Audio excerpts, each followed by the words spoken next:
Oer een paar dagen zou het zomaar zo wezen kunnen dat de populaire app TikTok net meer te broeken is in Amerika.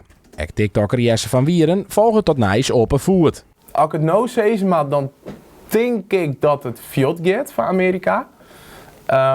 Zo'n een grote klap wezen, omdat er dan echt gewoon geen Amerikaanse video's meer op de For You-page komen. En dat is echt een groot deel van de app. Ja, en dan denk ik wel dat er sprutsen we hier in Europa. Ik wil terug de grote bazen hier. En dan bouwen we machine wat het doet. Doch zocht de TikToker uit Kalmersweg wel kansen voor andere apps. Stel TikTok zou op termijn ook verbinden worden in Europa. Ik denk wel dat er mogelijkheden binnen om op een oren-app inkomsten te krijgen. Dus bijvoorbeeld naar Instagram of naar Snapchat. Nu had het ook over Rednote, geloof ik. Ik geloof dat een Chinese app is die nou echt helemaal naar boven komt. Maar het is wel een deel wat van de inkomsten was verliest. Zit er niet? Nee, ik zit er net echt in.